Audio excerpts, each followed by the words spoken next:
Welcome বন্ধুরা, আমি নিশিত দে। আমার হোম গার্ডেনিং উইথ নিশিত চ্যানেলে সবাইকে স্বাগত।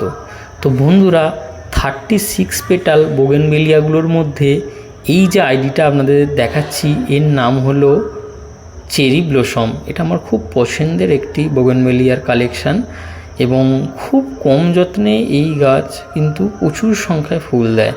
শীতকাল ও গরমের সময় কিন্তু ফুলের কালারের পরিবর্তন লক্ষ্য করা যায় এবং গাছে যখন ফুলটি ফোটে তখন প্রথম দিকে সাদা হয়ে থাকে, পরে হালকা পিঙ্কের একটু আভা দেখা যায়। অনেক সময় ফুলটা শেষের দিকে রেড হয়ে যায় এবং গাছেতে আরও বুশি আকারে, থোকা থোকা আকারে কিন্তু গাছেতে ফুলটি আসে। গাছে যত পিঞ্চিং করবেন অফ সিজনে, তবে কিন্তু সিজনে বেশি ফুল পাবেন।